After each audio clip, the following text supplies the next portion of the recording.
اور نہ پوری طرح گنگریالے، بلکہ نیم خمدار، جیسے ہلال عید کا چاند، اور ان میں بھی اعتدال، توازن اور تناسب کا حسین امتیاز پایا جاتا تھا۔ جیسا کہ بعض مفسرین کے مطابق اللہ رب العزت نے اپنے محبوب صلی اللہ علیہ وآلہ وسلم کی سیاہ زلفوں کی قسم کھاتے ہوئے ارشاد فرمایا، اعوذ باللہ من الشیطان الرجیم، واللیل اذا سجا، قسم ہے سیاہ رات کی جب وہ چھا جائے۔ ناظرین کرام، یہاں تشبیہ کے پیرائے میں نبی کریم صلی اللہ علیہ وآلہ وسلم کے گیسوئے عنبری کا ذکر قسم کھا کر کیا گیا، جو دراصل محبوب صلی اللہ علیہ وآلہ وسلم کے حسن و جمال کی قسم ہے۔ روایات میں مذکور ہے کہ صحابہ کرام رضی اللہ تعالی عنہم اجمعین کو حضور نبی کریم صلی اللہ علیہ وآلہ وسلم سے اس قدر والہانہ اور وارفتگی کے ساتھ محبت تھی کہ ان کی نگاہیں ہمہ وقت آپ صلی اللہ علیہ وآلہ وسلم کے چہرہ انور کا طواف کرتی رہتی تھی۔ وہ آپ صلی اللہ علیہ وآلہ وسلم کی خمدار زلفوں کے اسیر تھے اور اکثر اپنی محفلوں میں آپ صلی اللہ علیہ وآلہ وسلم کی زلف عنبری کا تذکرہ والہانہ انداز سے کیا کرتے۔ صحیحین میں حضرت انس رضی اللہ تعالیٰ عنہ سے مروی ہے کہ رسول اکرم صلی اللہ علیہ وآلہ وسلم کی زلفیں نہ تو مکمل طور پر خمدار تھیں اور نہ بالکل سیدھی اکڑی ہوئی، بلکہ درمیانی نوعیت کی ہوا کرتی تھیں۔ اب ناظرین کرام، جبین پر نور کا کچھ تذکرہ کرتے ہیں۔ تاجدار کائنات، محبوب خدا نبی کریم صلی اللہ علیہ وآلہ وسلم کی مبارک پیشانی کشادہ، روشن اور چمکدار تھی، جس پر ہمہ وقت خوشی اور اطمینان اور سرور اور مسرت کی کیفیت آشکار رہا کرتی تھی۔ جو کوئی بھی آقا نامدار صلی اللہ علیہ وآلہ وسلم کی مبارک پیشانی پر نظر ڈالتا تو اس پر موجود خاص چمک دمک اور تابانی دیکھ کر مسرور ہو جایا کرتا۔ اس کا دل گو سکون اور اطمینان کی دولت سے مالا مال ہو جایا کرتا۔ آپ کی کشادہ اور پرنور جبین مبارک ہر قسم کی ظاہری اور باطنی آلائشوں اور کثافتوں سے پاک تھی۔ صحابہ کرام میں سے کسی نے آپ صلی اللہ علیہ وآلہ وسلم کی پیشانی انور پر کبھی بھی اکتاہٹ اور بیزاری کی کیفیت نہیں دیکھی۔ آپ صلی اللہ علیہ وآلہ وسلم کی مبارک پیشانی پھولوں کی طرح تر و تازہ اور ماہ تاباں کی طرح روشن اور آبدار تھی، جس پر کبھی بھی شکن نظر نہیں آئی۔ آپ صلی اللہ علیہ وآلہ وسلم ملاقات کے لیے آنے والوں سے اس قدر خندہ پیشانی سے پیش آیا کرتے کہ آپ صلی اللہ علیہ وآلہ وسلم کی شخصیت کے نقوش مخاطبین کے دلوں پر نقش ہو جایا کرتے، اور وہ آپ صلی اللہ علیہ وآلہ وسلم کی مجلس سے انسیت، چاہت اور اپنائیت کا احساس لے کر لوٹا کرتے۔ امام ترمذی حضرت ہند بن ابی حالہ رضی اللہ تعالیٰ سے روایت کرتے ہیں کہ رسول اللہ صلی اللہ علیہ وآلہ وسلم کشادہ پیشانی والے تھے۔ اسی طرح امام جلال الدین سیوطی رحمۃ اللہ تعالیٰ علیہ تحریر کرتے ہیں کہ حضرت سعید بن مسیب رضی اللہ تعالیٰ عنہ فرماتے ہیں کہ حضرت ابو ہریرہ رضی اللہ تعالیٰ عنہ اوصاف مصطفیٰ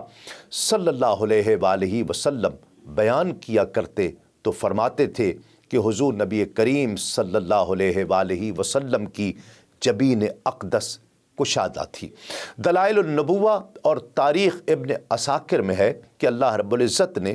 سیدنا عیسیٰ علیہ السلام کو وحی کے ذریعے نبی آخر الزماں حضرت محمد مصطفیٰ صلی اللہ علیہ وآلہ وسلم کی بعثت مبارکہ کی خبر دی، اور آقائے دو جہاں صلی اللہ علیہ وآلہ وسلم کا حلیہ مبارک بیان فرماتے ہوئے خصوصاً سرکار دو عالم صلی اللہ علیہ وآلہ وسلم کی جبین اقدس کا ذکر ان الفاظ میں فرمایا کہ وہ نبی کوشادہ پیشانی والے ہیں۔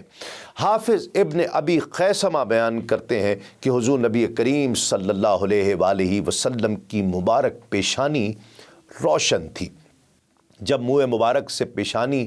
ظاہر ہوا کرتی، یا دن کے وقت ظاہر ہوتی یا رات کے وقت دکھائی دیتی، یا آپ صلی اللہ علیہ وآلہ وسلم لوگوں کے سامنے تشریف لاتے تو اس وقت جبین انور یوں نظر آیا کرتی جیسے روشن چراغ ہو جو چمک رہا ہو۔ یہ حسین اور دل نشیں منظر دیکھ کر لوگ بے ساختہ پکار اٹھا کرتے کہ رسول اللہ صلی اللہ علیہ وآلہ وسلم تشریف لائے ہیں۔ ام المومنین حضرت عائشہ صدیقہ رضی اللہ تعالی عنہا ایک دن چرخہ کاٹ رہی تھی اور آقائے دو جہاں صلی اللہ علیہ وآلہ وسلم اپنے پاپوش مبارک کو خود اپنے دست مبارک سے پیوند لگا رہے تھے۔ اس حسین منظر کے حوالے سے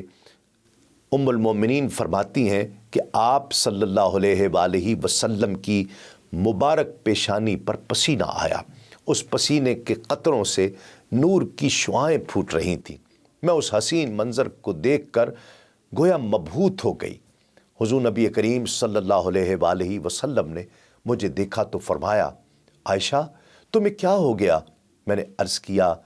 کہ یا رسول اللہ، آپ کی پیشانی پر پسینے کے قطرے ہیں جن سے نور پھوٹ رہا ہے۔ اگر ابو کبیر ہضلی آپ صلی اللہ علیہ وآلہ وسلم کی اس کیفیت کا مشاہدہ کر لیتا تو وہ جان لیتا کہ اس کے شعر کا مصداق آپ ہی ہے۔ ناظرین کرام، حضور نبی کریم صلی اللہ علیہ وآلہ وسلم نے جب ام المومنین سیدہ عائشہ صدیقہ رضی اللہ تعالی عنہا کی گفتگو سنی تو ازرہ استفسار فرمایا کہ ابو کبیر نے کون سا شعر کہا ہے؟ اس پر سیدہ عائشہ صدیقہ رضی اللہ تعالی عنہا نے عرب شاعر کا وہ شعر پڑھا جس کا ترجمہ یوں ہے کہ جب میں نے اس کے رخ روشن کو دیکھا تو اس کے رخساروں کی روشنی یوں چمکی جیسے برستے بادل میں بجلی کون جایا کرتی ہے۔ شاعر دربار رسالت حضرت حسان بن ثابت رضی اللہ تعالی عنہ نے آپ صلی اللہ علیہ وآلہ وسلم کی روشن پیشانی کا لفظی مرقع اپنے ایک شعر میں یوں پیش کیا جس کا ترجمہ ہے کہ رات کی تاریکی میں حضور نبی کریم صلی اللہ علیہ وآلہ وسلم کی جبین اقدس اس طرح چمکتی دکھائی دیتی ہے جیسے سیاہ اندھیرے میں روشن چراغ ہوتا ہے۔ ناظرین کرام، حضور نبی کریم صلی اللہ علیہ وآلہ وسلم کے ہاتھ مبارک کی انگلیوں کا تذکرہ۔ آپ کے دست مبارک کی انگلیاں خوبصورت، سیدھی اور دراز تھی۔ امام طبرانی المعجم الکبیر میں اور امام جلال الدین سیوطی خصائص کبریٰ میں حضرت ہند بن ابی حالہ رضی اللہ تعالی عنہ سے روایت کرتے ہیں کہ حضور نبی کریم صلی اللہ علیہ وآلہ وسلم کی انگشتان مبارک لمبی اور خوبصورت تھی۔ امام جلال الدین سیوطی سے مروی ہے ایک اور روایت کہ آپ صلی اللہ علیہ وآلہ وسلم کی خوبصورت انگلیوں کو چاندی کی ڈلیوں سے تشبیہ دی گئی ہے۔ انہی مقدس انگلیوں کے اشارے پر چاند وجد میں آ جایا کرتا تھا۔ شق القمر کا معجزہ انہی مقدس انگلیوں کے اٹھ جانے سے ظہور میں آیا۔ انہی مقدس انگلیوں سے پانی کے چشمے رواں ہو جایا کرتے تھے۔ ناظرین کرام، امام قرطبی الجامع الاحکام القرآن میں حضرت میمونہ بنت کردم رضی اللہ تعالیٰ سے روایت کرتے ہیں کہ میں رسول اللہ صلی اللہ علیہ وآلہ وسلم کے ساتھ حجۃ الوداع کے موقع پر باہر نکلی تو میں نے حضور نبی کریم صلی اللہ علیہ وآلہ وسلم کے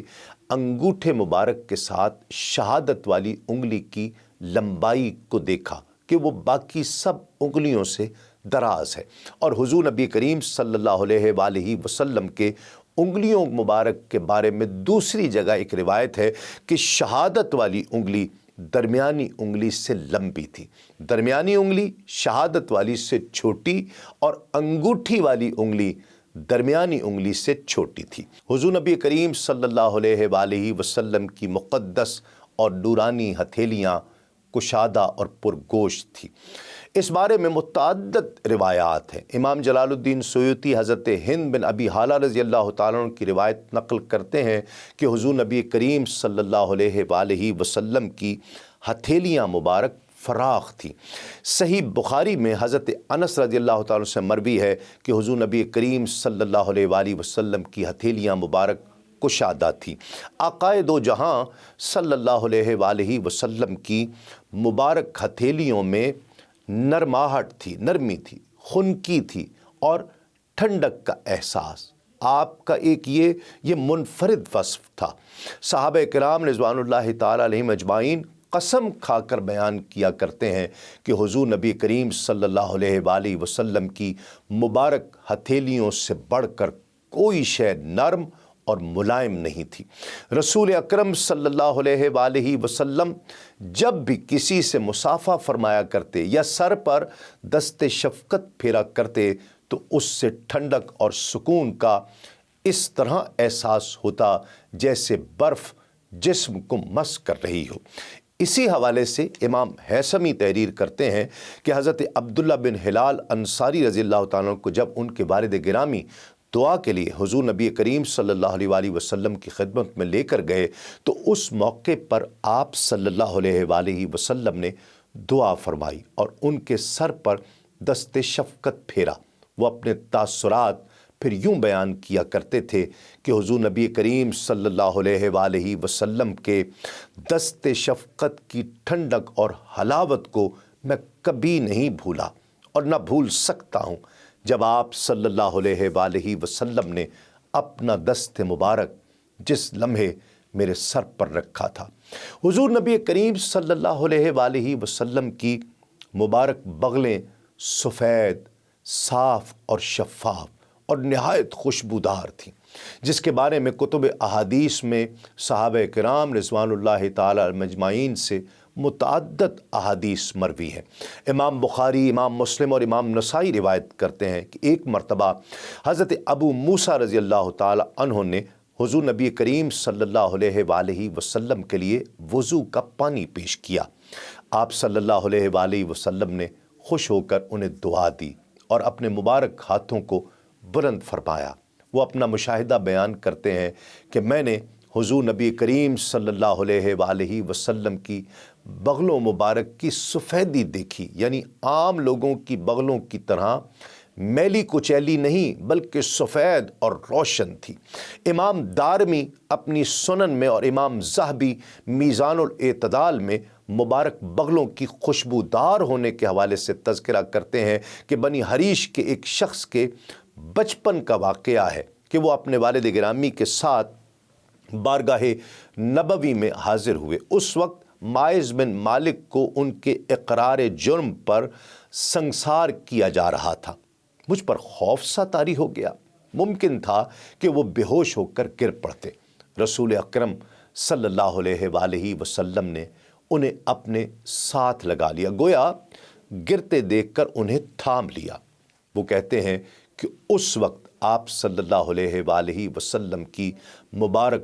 بغلوں کا پسینہ مجھ پر گرا جو کستوری کی خوشبو کی مانند انتہائی خوشبودار تھا۔ ناظرین کرام، انسانی جسم کا وہ حصہ جس سے عموماً پسینے کی وجہ سے کہا جا سکتا ہے کہ ایک ناپسندیدہ بو آتی ہے، حضور ختمی مرتبت صلی اللہ علیہ وآلہ وسلم کے جسم اطہر کے حسن و جمال میں اضافے کا وہ موجب بنا، اور وہ خوش نصیب صحابہ کرام رضوان اللہ تعالیٰ علیہم اجمعین جنہیں حضور نبی کریم صلی اللہ علیہ وآلہ وسلم کی مبارک اور مقدس بغلوں کے پسینے کی خوشبو سے مشام جاں کو معطر کرنے کی سعادت حاصل ہوئی، وہ عمر بھر اس سعادت پر فخر کرتے رہے، یاد کرتے رہے اور نازاں رہے۔ ناظرین کرام، اب آقائے دو جہاں صلی اللہ علیہ وآلہ وسلم کے سینہ اقدس کا تذکرہ۔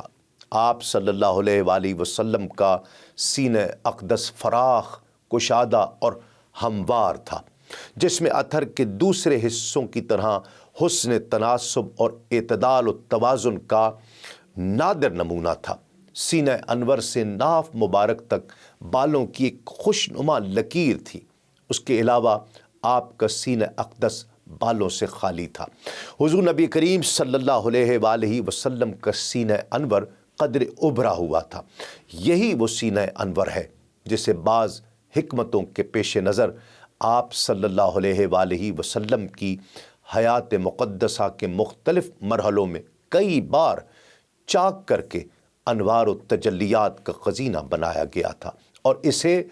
پاکیزگی اور لطافت اور طہارت کا گہوارہ بنایا گیا۔ نبی کریم صلی اللہ علیہ وآلہ وسلم کا سینہ مبارک فراخی، کشادگی، وسعت اور حسن تناسب میں اپنی مثال آپ تھا۔ امام ترمذی اور امام سیوطی کی روایت میں حضرت ہند بن ابی حالہ رضی اللہ تعالیٰ عنہ سینہ اقدس کے فراخ اور کشادہ ہونے کا ذکر کرتے ہوئے فرماتے ہیں کہ رسول اللہ صلی اللہ علیہ وآلہ وسلم کا سینہ انور فراخی یعنی کشادگی کا حامل تھا۔ اسی حوالے سے امام بہقی روایت کرتے ہیں کہ حضور نبی کریم صلی اللہ علیہ وآلہ وسلم کا سینہ اقدس فراخ اور کشادہ اور آئینے کی طرح سخت اور ہموار تھا، کوئی ایک حصہ بھی دوسرے سے بڑا ہوا نہیں تھا، اور سفیدی اور آب و تاب میں 14ویں کے چاند کی طرح تھا۔ جبکہ علامہ ابن عساکر کی روایت میں آتا ہے کہ اللہ کے رسول صلی اللہ علیہ وآلہ وسلم کے مقدس سینے میں وسعت پائی جاتی تھی۔ ناظرین کرام، اب آپ کے جسم مبارک کے نادیدہ عضو یعنی قلب اطہر کا ذکر خیر کرتے ہیں کہ جو نظر نہیں آ رہا ہے۔ نبی آخر الزماں صلی اللہ علیہ وآلہ وسلم کا قلب اطہر، کیا کہیے، آپ کا قلب اطہر علوم و معارف کا گنجینہ، انوار و تجلیات الہی کا خزینہ، اس بے مثال قلب انور پر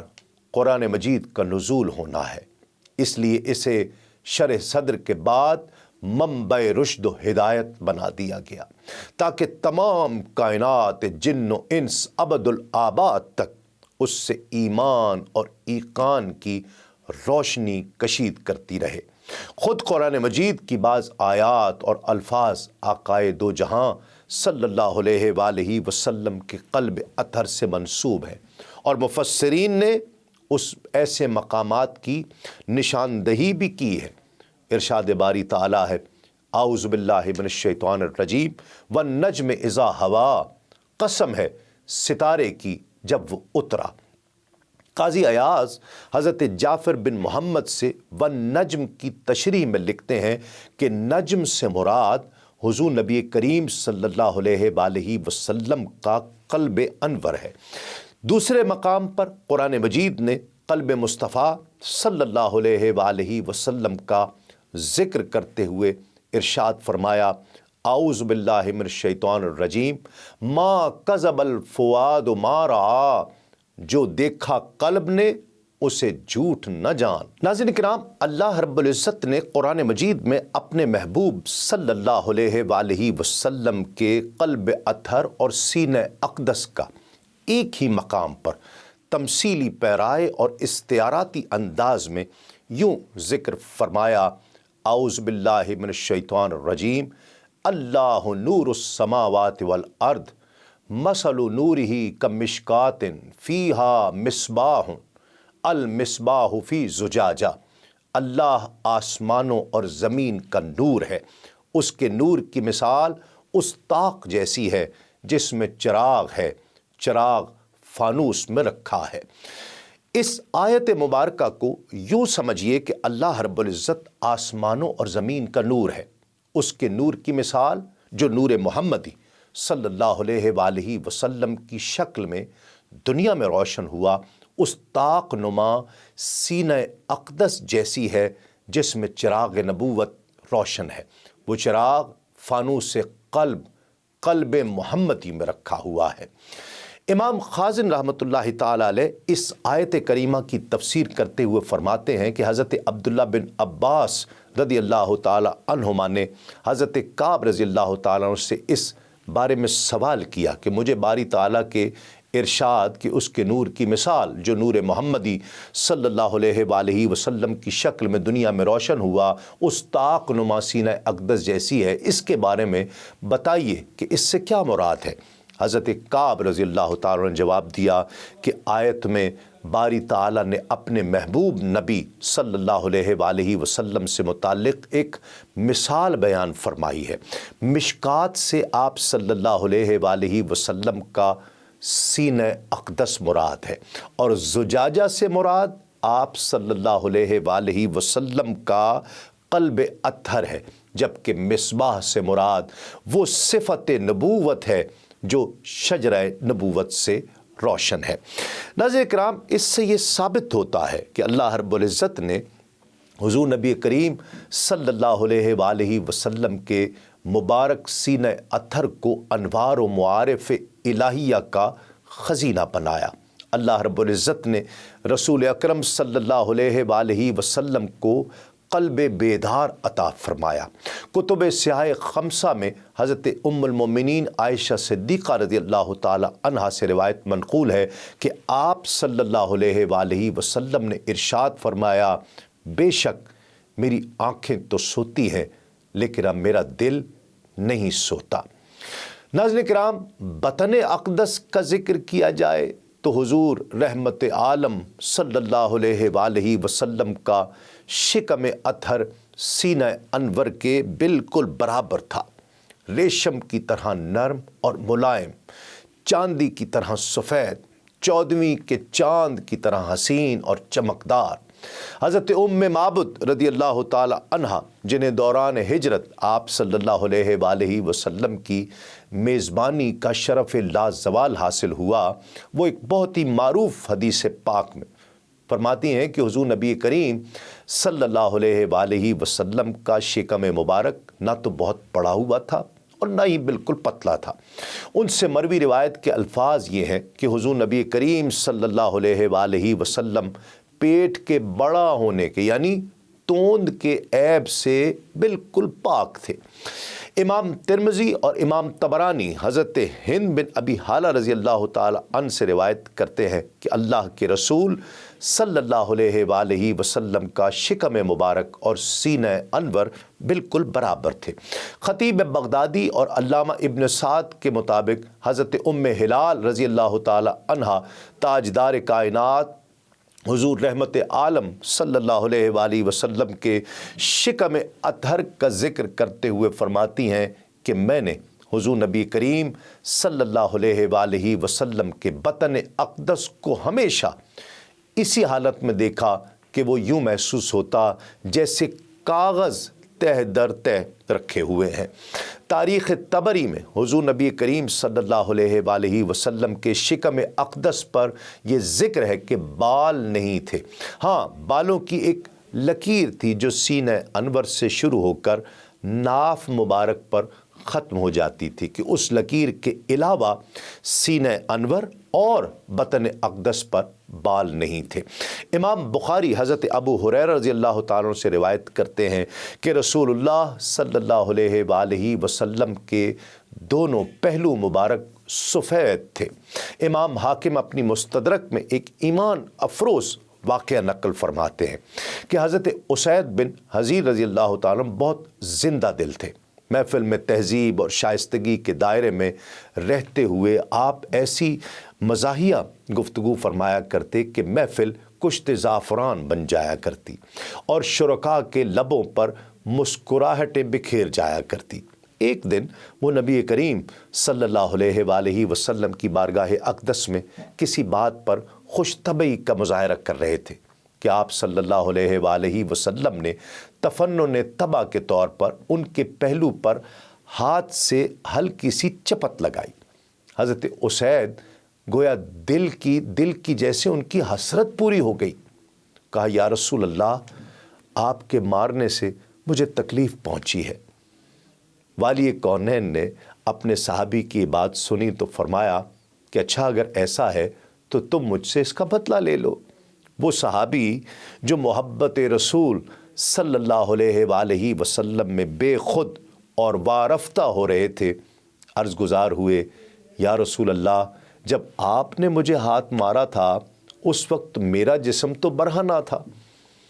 یہ سن کر حضور نبی کریم صلی اللہ علیہ وآلہ وسلم نے اپنی پشت اقدس پر سے قمیض مبارک اٹھا دی اور فرمایا لو اپنا بدلہ لے لو۔ اس پر وہ جانثار رسول صلی اللہ علیہ وآلہ وجد میں آ کر جھوم اٹھا۔ مستدرک الحاکم میں ہے کہ اس صحابی نے آپ صلی اللہ علیہ وآلہ وسلم کے ساتھ لپٹ کر آپ صلی اللہ علیہ وآلہ وسلم کے پہلو اطہر کے بوسے لینا شروع کر دیے اور عرض کی کہ یا رسول اللہ، میرے ماں باپ آپ پر قربان، میرا مقصد تو صرف یہی تھا، بدلہ لینا مقصود نہیں تھا، بلکہ آپ کے جسم اطہر کو چومنا میرا مقصد تھا کہ یہ موقع مجھے مل رہا تھا۔ ناظرین کرام، حضور رحمت عالم صلی اللہ علیہ وآلہ وسلم کی پشت اقدس کشادہ اور خوبصورتی اور دلکشی میں اپنی مثال آپ تھی۔ دونوں مقدس کاندھوں کے درمیان مہر نبوت تھی۔ حضور نبی کریم صلی اللہ علیہ وآلہ وسلم کی پشت مبارک کے تعلق سے اللہ رب العزت نے قرآن مجید میں ارشاد فرمایا، اعوذ باللہ من الشیطان الرجیم ووضعنا عنک وزرک الذی انقض ظہرک، اور ہم نے آپ کا غم امت کا وہ بار آپ سے اتار دیا جو آپ کی پشت مبارک پر گرا ہو رہا تھا۔ امام نسائی حضرت محرش بن عبداللہ رضی اللہ تعالیٰ سے روایت کرتے ہیں کہ ایک مرتبہ انہوں نے آقائے نامدار صلی اللہ علیہ وآلہ وسلم کو عمرے کا احرام باندھتے ہوئے دیکھا۔ میں نے آپ صلی اللہ علیہ وآلہ وسلم کی پشت مبارک کی جانب نظر اٹھائی تو اسے چاندی کے ٹکڑے کی طرح پایا، یعنی صاف، شفاف اور چمکدار۔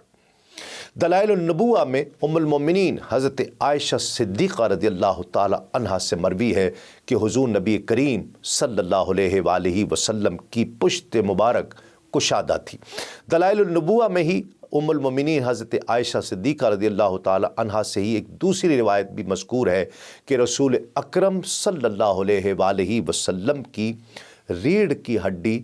لمبی تھی۔ خالق کائنات نے اپنے برگزیدہ نبیوں اور رسولوں کو امتیازات نبوت عطا کر کے انہیں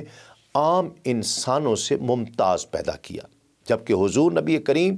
صلی اللہ علیہ وآلہ وسلم کو اللہ رب العزت نے عظمت و رفعت کا وہ بلند مقام عطا کیا کہ جس تک کسی بشر کی رسائی ممکن نہیں۔ آپ صلی اللہ علیہ وآلہ وسلم کے دونوں شانوں مبارک کے درمیان مہر نبوت تھی، جو اس حکم ایزدی کی تصدیق کرتی تھی کہ آپ صلی اللہ علیہ وآلہ وسلم اللہ کے آخری رسول، آخری نبی ہیں۔ ان کے بعد نبوت کا دروازہ ہمیشہ کے لیے مقفل کر دیا گیا، بند کر دیا گیا، اور یہ مہر نبوت دونوں کاندھوں کے درمیان ذرا بائیں جانب تھی۔ امام مسلم حضرت عبداللہ بن سرجیس رضی اللہ تعالیٰ سے روایت فرماتے ہیں کہ میں نے مہر نبوت دونوں کاندھوں کے درمیان بائیں کاندھے کی ہڈی کے قریب دیکھی ہے۔ اور پھر سبل الہدا والارشاد میں تحریر ہے کہ مہر نبوت خوشبوؤں کا مرکز تھی۔ حضرت جابر رضی اللہ تعالیٰ فرماتے ہیں کہ میں نے ایک موقع پر مہر نبوت اپنے منہ کے قریب کی تو اس کی دل نواز مہک مجھ پر غالب آ رہی تھی۔ صحابہ کرام رضوان اللہ تعالیٰ علیہم اجمعین نے حضور نبی کریم صلی اللہ علیہ وآلہ وسلم کی مہر نبوت کی حیت اور شکل و صورت کا ذکر مختلف تشبیہات سے کیا ہے۔ کسی نے کبوتر کے انڈے سے کیا، کسی نے گوشت کے ٹکڑے سے کیا، اور کسی نے بالوں کے گچھے سے مہر نبوت کو تشبیہ دی ہے۔ ناظرین کرام، یہاں اس امر کی وضاحت ضروری ہے کہ تشبیہ ہر شخص کے اپنے اپنے ذوق کی آئینہ دار ہوا کرتی ہے، بالخصوص بلیغ عرب معاشرے میں تو یہ بہت اہمیت رکھتا ہے۔ سنن ترمذی میں حضرت جابر بن سمرہ رضی اللہ تعالیٰ روایت کرتے ہیں کہ رسول اللہ صلی اللہ علیہ وآلہ وسلم کے دونوں مبارک شانوں کے درمیان مہر نبوت تھی، جو کبوتر کے انڈے کی مقدار سرخ ابھرا ہوا ایک گوشت کا ٹکڑا تھا۔ اس کے برعکس مسند احمد بن حنبل میں مروی ہے کہ حضرت ابو زید عمر بن اخطب انصاری رضی اللہ تعالی عنہ نے اس مہر نبوت کو بالوں کے گچھے جیسا کہا۔ ایک مرتبہ رسول اللہ صلی اللہ علیہ وآلہ وسلم نے انہیں اپنے پشت مبارک پر مالش کرنے کی سعادت بخشی تو اس موقع پر انہوں نے مہر اقدس کا مشاہدہ کیا۔ حضرت علیہ راوی نے عمر بن اخطب سے اس مہر نبوت کی کیفیت دریافت کی تو انہوں نے کہا کہ آپ صلی اللہ علیہ وآلہ وسلم کے مبارک کاندھوں کے درمیان چند بالوں کا مجموعہ تھا۔ تاریخ طبری میں حضرت ابو نضرہ اوفی رحمۃ اللہ تعالی علیہ فرماتے ہیں کہ میں نے حضرت ابو سعید خدری رضی اللہ تعالیٰ عنہ سے مہر نبوت کے متعلق دریافت کیا تو انہوں نے جواب دیا کہ مہر نبوت رسول اللہ صلی اللہ علیہ وآلہ وسلم کی پشت اقدس کے ایک ابھرا ہوا گوشت کا جیسے ٹکڑا تھا۔ ناظرین کرام، حضور سرور کونین صلی اللہ علیہ وآلہ وسلم کی مبارک رانیں بھی جسم کے دوسرے حصے کی طرح سفید، چمکدار اور متناسب تھیں۔ امام بخاری اور امام مسلم حضرت انس بن مالک رضی اللہ تعالیٰ عنہ سے روایت بیان کرتے ہیں کہ حضور نبی کریم صلی اللہ علیہ وآلہ وسلم غزوہ خیبر کے لیے تشریف لے گئے تو ہم نے صبح کی نماز خیبر کے نزدیک اندھیرے میں ادا کی۔ پھر حضور نبی کریم صلی اللہ علیہ وآلہ وسلم سوار ہوئے۔ حضرت ابو طلحہ رضی اللہ تعالیٰ عنہ آپ کے پیچھے بیٹھے اور میں ان کے پیچھے بیٹھ گیا۔ حضور نبی کریم صلی اللہ علیہ وآلہ وسلم خیبر کی گلیوں میں تشریف لے جا رہے تھے اور میرا گھٹنا آپ کی ران سے جیسے لگتا تھا۔ پھر آپ نے اپنی ران مبارک سے تہمت ہٹائی تو میں نے ران مبارک کی سفیدی دیکھی، انتہائی حسین اور بے عیب تھی۔ ناظرین کرام، محدثین کرام نے بیان کیا ہے کہ جب تاجدار کائنات صلی اللہ علیہ وآلہ وسلم محفل میں جلوہ افروز ہوتے تو بعض کے اقوال کے مطابق رانیں شکم اطہر کے ساتھ لگی ہوا کرتی، لیکن بعض محدثین کا کہنا ہے کہ کبھی حضور نبی کریم صلی اللہ علیہ وآلہ وسلم گھٹنوں پر زور دے کر بھی تشریف فرما ہوا کرتے۔ امام طبرانی حضرت ابو امامہ حارثی رضی اللہ تعالیٰ عنہ سے اور امام ترمذی نے قبلہ بنت مخرمہ سے روایت کی ہے کہ رسول اللہ صلی اللہ علیہ وآلہ وسلم جب بھی کسی مجلس میں تشریف فرما ہوا کرتے تو اپنی ران مبارک شکم اطہر کے ساتھ لگا لیا کرتے تھے۔ آقائے کونین صلی اللہ علیہ وآلہ وسلم کے جوڑوں کی ہڈیاں بھی موزونیت، اعتدال اور وجاہت کی آئینہ دار تھی۔ کتب احادیث اور سیرت میں جا بجا ان کی جلالت اور عظمت کا ذکر ملتا ہے۔ مسند احمد بن حنبل میں مولا کائنات علی المرتضیٰ رضی اللہ تعالیٰ عنہ سے روایت ہے کہ حضور نبی کریم صلی اللہ علیہ وآلہ وسلم کے گھٹنے پرگوشت تھے۔ پھر سیرت ابن حشام اور الوفا باحوال مصطفیٰ کی ایک روایت میں مذکور ہے کہ حضور نبی کریم صلی اللہ علیہ وآلہ وسلم کے جوڑوں کی ہڈیاں مبارک موٹی تھیں۔ اسی طرح ناظرین کرام، مبارک پنڈلیاں جو کہ نرم اور گداز، چمکدار اور خوبصورت تھیں، باریک تھیں، موٹی نہیں تھیں۔ بسا اوقات صحابہ کرام حصول برکت اور اظہار محبت کے لیے آقا علیہ الصلوۃ والسلام کی مبارک پنڈیوں کو مس کیا کرتے اور ان کا بوسہ لینے کا بھی اعزاز حاصل کیا کرتے۔ امام بخاری، امام مسلم حضرت ابو جحیفہ رضی اللہ تعالیٰ عنہ سے روایت کرتے ہیں کہ ایک روز آقائے محتشم صلی اللہ علیہ وآلہ وسلم اپنے خیمے سے باہر تشریف لائے تو مجھے مبارک پنڈیاں دیکھنے کا شرف حاصل ہوا۔ چشم تصور میں وہ کہتے ہیں کہ آج بھی اس منظر کی یاد اسی طرح تازہ ہے جیسے کہ آپ کی پنڈلیوں مبارک کی سفیدی کو میں اب بھی دیکھ رہا ہوں۔ امام ترمذی حضرت جابر بن سمرہ رضی اللہ تعالیٰ عنہ سے روایت کرتے ہیں کہ حضور نبی کریم صلی اللہ علیہ وآلہ وسلم کی مبارک پنڈلیاں پتلی تھیں۔ حضور رحمت عالم صلی اللہ علیہ وآلہ وسلم کے قدمین شریفین کا تذکرہ۔ ناظرین کرام، قدمین شریفین نرم، گداز، پرگو اور دلکش اور خوبصورت اور مرقع جمال و زیبائی تھے۔ سیرت ابن اسحاق میں حضرت عبداللہ بن بریدہ رضی اللہ تعالیٰ عنہ سے مروی ہے کہ قدمین شریفین تمام انسانوں سے بڑھ کر خوبصورت اور حسین تھے۔ امام بخاری حضرت انس رضی اللہ تعالیٰ عنہ اور حضرت ابو ہریرہ رضی اللہ تعالیٰ عنہ روایت کرتے ہیں کہ نبی کریم صلی اللہ علیہ وآلہ وسلم کے قدمین مقدسہ اعتدال کے ساتھ پڑے تھے۔ ناظرین کرام، طبقات ابن سعد کے مطابق صحابہ کرام یہ بھی بیان کرتے ہیں کہ قدمین شریفین دیکھنے میں ہموار دکھائی دیا کرتے تھے، کہ حضور نبی کریم صلی اللہ علیہ وآلہ وسلم کے قدمین مبارکہ ہموار اور نرم تھے۔ اب ناظرین کرام، قدمین کی انگشتان مبارک کا تذکرہ۔ حضور نبی کریم صلی اللہ علیہ وآلہ وسلم کے مبارک قدم شریف کی انگلیاں حسن اعتدال اور حسن تناسب کے ساتھ قدر لمبی تھیں۔ مسند احمد بن حنبل اور طبقات ابن سعد میں حضرت میمونہ رضی اللہ تعالی عنہا سے مروی ہے کہ مجھے اپنے والد گرامی کی معیت میں حضور نبی کریم صلی اللہ علیہ وآلہ وسلم کی زیارت کی سعادت حاصل ہوئی۔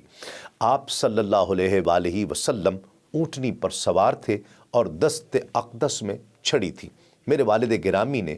آپ صلی اللہ علیہ وآلہ وسلم کے مبارک پاؤں کو تھام لیا اور آپ کی رسالت کی گواہی دی۔ اس وقت مجھے قدمین شریفین کی انگلیوں کی زیارت نصیب ہوئی۔ میں آج تک حضور کے پاؤں مبارک کی انگوٹھے کے ساتھ والی انگلی کا دوسری انگلیوں کے مقابلے میں حسن طوالت آج تک نہیں بھولی ہوں۔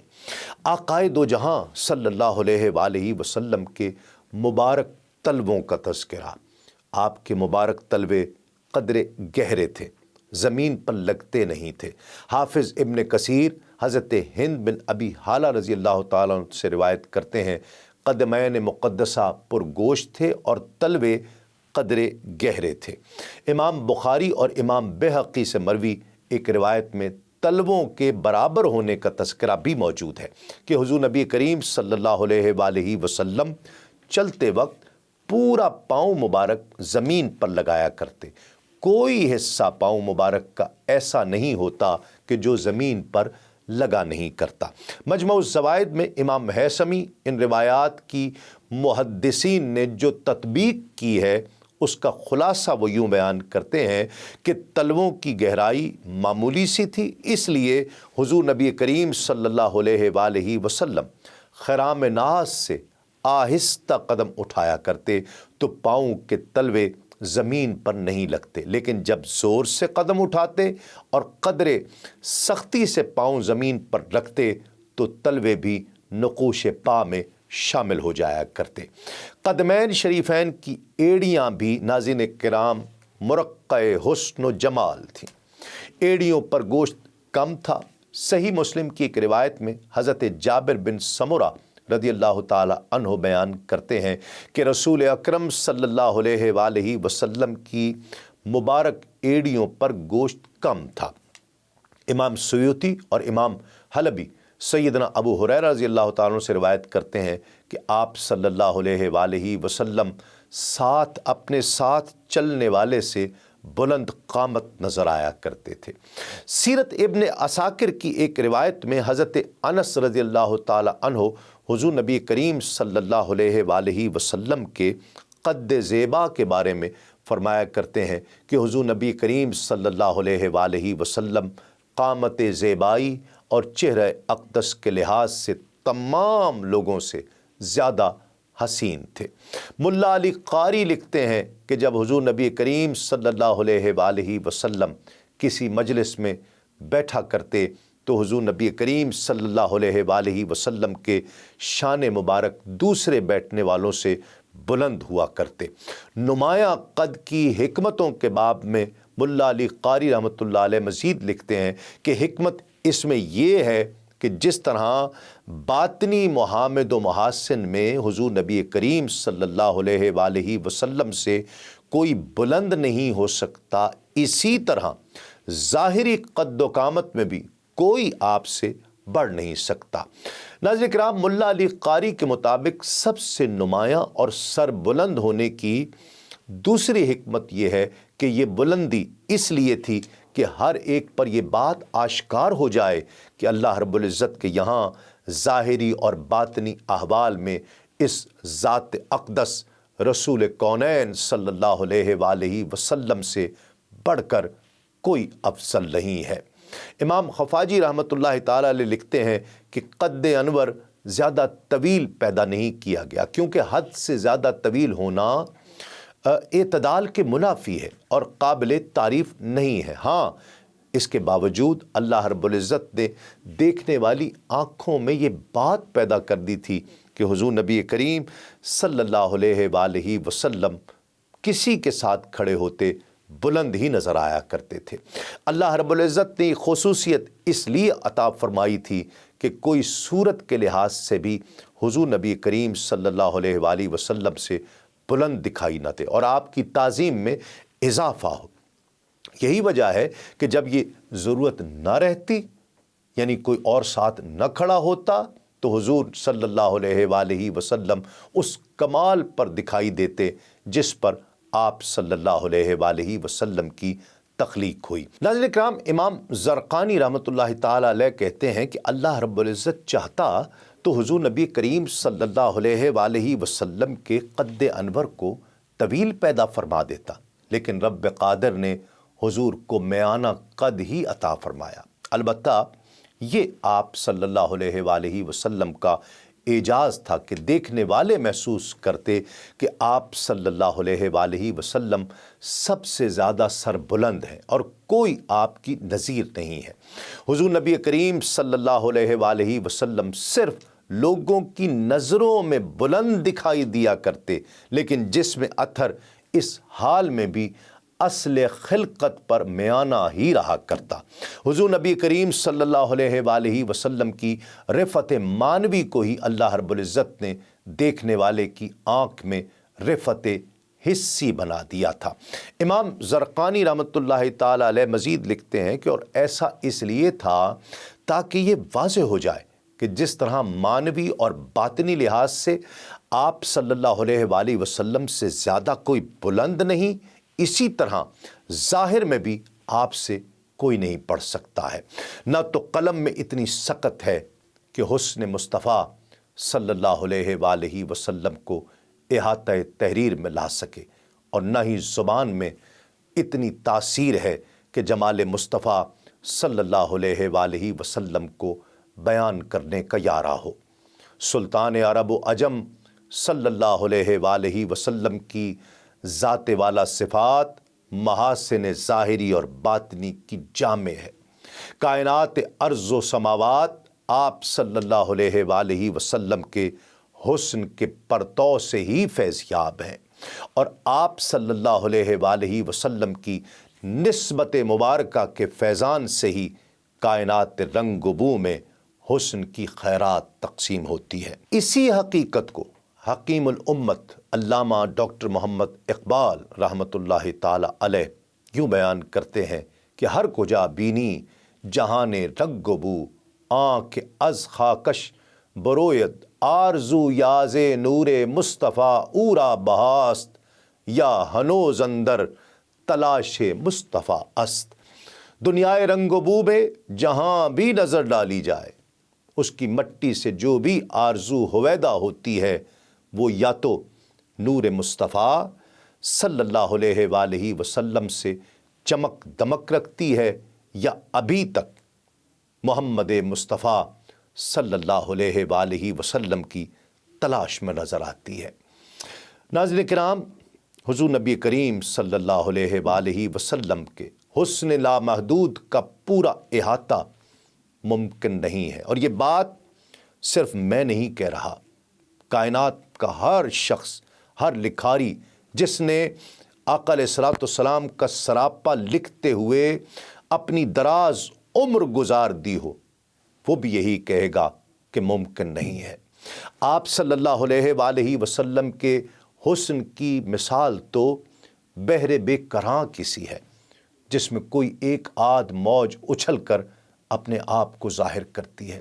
اور دور دور تک پھیلے سمندر کی گہرائیوں میں اترنا کسی کے لیے ممکن ہی نہیں ہے۔ اسی طرح حقیقت حسن محمدی صلی اللہ علیہ وآلہ وسلم تک رسائی ناظرین کرام کسی بشر کی بس کی بات ہی نہیں ہے کہ محدود نظر اس کا کما حق ہو ادراک کیسے کر سکتا ہے۔ لیکن یہاں یہ بات ضرور ذہن میں رہے کہ شمائل اور حلیہ مبارک کے بیان کا مقصد یہ ہے کہ ہر امتی کے دل میں آپ صلی اللہ علیہ وآلہ وسلم کی ذات مبارکہ سے عشق اور محبت کا تعلق پختہ سے پختہ تر ہوتا چلا جائے، مستحکم سے مستحکم تر ہوتا چلا جائے، اور اس کے شوق زیارت کی کہ خواب میں ایک مرتبہ زیارت ہی ہو جائے، شوق زیارت کو جلا ملتی رہے۔ ناظرین کرام، حلیہ مبارک کا ذکر جمیل ہم اس امید اور اس تمنا اور اس خواہش پر کر رہے ہیں کہ یہ ہمارے لیے توشہ آخرت بن جائے، جادہ نجات بن جائے، آقا علیہ الصلوۃ والسلام کی محبتوں کے چراغ روشن ہو جائیں، حضور کی ذات سے محبت کی شمع روشن ہو جائیں۔ گر قبول افتد زہ عشق و شرف، حضور نبی کریم صلی اللہ علیہ وآلہ وسلم کی شفاعت اس حسن کے تذکرے، آقا علیہ الصلوۃ والسلام کے مبارک تذکرے سے ہم سب کے لیے شفاعت مصطفیٰ صلی اللہ علیہ وآلہ وسلم کا ذریعہ بن جائے۔ ناظرین کرام، حضرت اعلیٰ پیر سید میر علی شاہ صاحب رحمۃ اللہ تعالی علیہ فرماتے ہیں، مکھ چند بدر شاشانی ہے، متھے چمکے لاٹ نورانی ہے، کالی زلف تے اکھ مستانی ہے، مخمور اکھیں ہن مد بھریاں، اس صورت نو میں جان آکھاں، جانان کے جانے جہان آکھاں، سچ آکھاں تے رب دی شان آکھاں، جس شان تھی شانہ سب بڑیاں۔ ناظرین کرام، آج کے لیے اتنا ہی۔ دیکھتے رہیے آدم سے خاتم تک۔ تسلیم احمد صابری کو اجازت دیجیے۔ السلام علیکم۔ تسلیمات۔